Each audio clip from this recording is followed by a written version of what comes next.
There we go. So I'm going to do things a little differently, I think. I'm going to be doing more of a score analysis, so we'll see how that goes. So hi, I'm Lucy. I'm a composer. Throughout my career as an orchestrator, I've become a bit obsessed with how orchestration works, especially how instruments of the orchestra can work to influence and represent a character or a story. Take, for example, the Romantic composer Camille Saint-Saëns and his 1874 tone poem Danse Macabre, which features a violin representing death. So orchestration, or what instrument plays what bit of music, requires applying of knowledge of things such as connotations of instrumental sound and creating new tone colours, to how an instrument might work physically and practically. From an orchestration perspective, I thought it would be interesting to go into some detailed thought about a game music score and how it can bring a character to life and animate a story in different ways. So I'm going to be looking at one of my favourite game soundtracks, which is from The Whispered World by Daedalic Entertainment. The score was composed by two composers in partnership, Finn Seliger and Jan Werkmeister.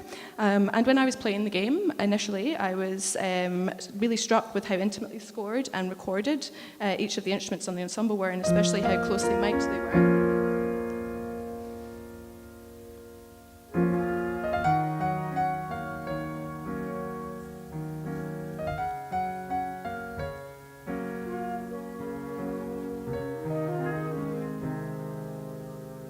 So this is just a short section from the soundtrack. The player plays as the main character there, Sadwick the Sad Clown.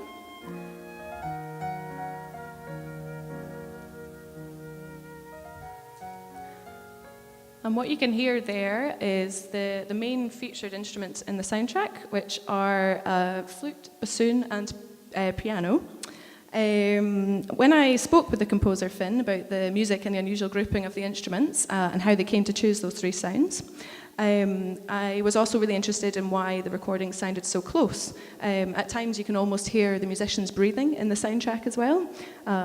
So he told me that from the start they wanted to avoid using a huge epic orchestra and rely on a smaller ensemble. They carefully and purposely picked the instruments and flavours to reflect the bravery and sensitivity of the main character, Sadwick the Clown, and again, stay away from a big orchestra sound that you might find or expect in a fantasy game. So piano, flute and bassoon represent Sadwick's qualities. As instruments, they have idiosyncratic sounds, reflecting Sadwick's strengths and flaws. They also have the bassoon and flute are opposite ends of the range spectrum, so flute being high, bassoon low, which highlights some of his internal conflicting natures. So in terms of the sound and character, flute is light, sweet, expressive, especially in its mid to high range, and it can be soft and dark in its low range. Originally made from wood or even bone, it still carries a history of folk connotations in its sound and matches Sadwick's gentleness and spirit. And the bassoon, on the other hand, is reedy, it's rich and aged, it has a dark and wooden and thoughtful sound. It reflects Sadwick's pessimism and his tiredness beyond his years, as well as his carefulness. And piano, with a huge expressive range, dynamic range, and incredible sensitivity, has a somberness and a familiarity to it in the music, and also implies great power. So all of the instruments have these qualities, and they're also very expressive when played quietly and softly.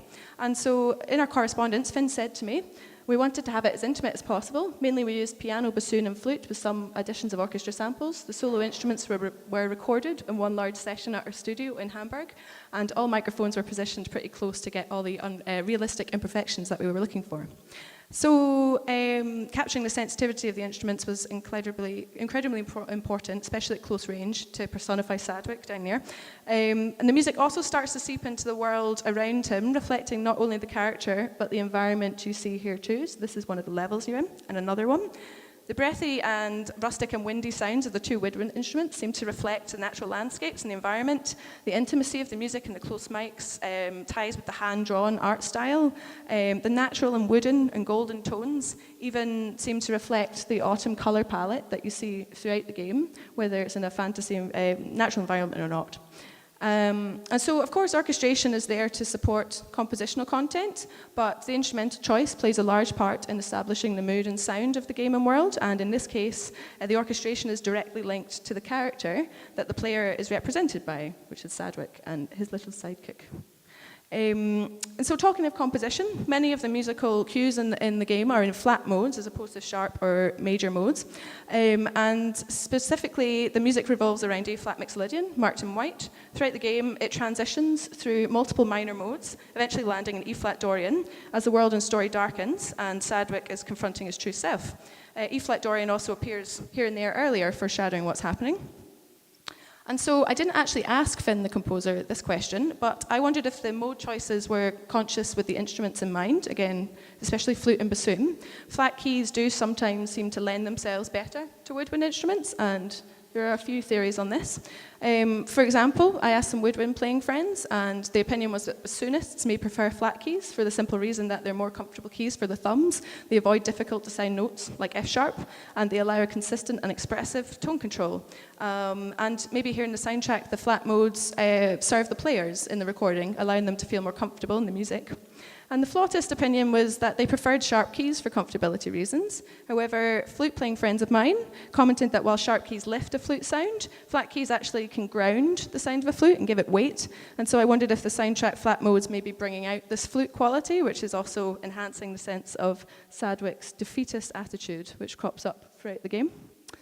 So I feel like the music in Whispered World forms a deep connection between the sound and the character. It threads Sadwick into the story and environment, personifying his emotions through the timbres of the instruments and their combinations, connotations, and compositional choices.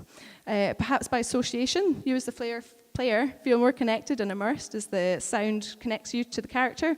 The music wraps you up in it, it animates the character and story, and links you on a sonic and meaningful level with the digital experience. So, thank you.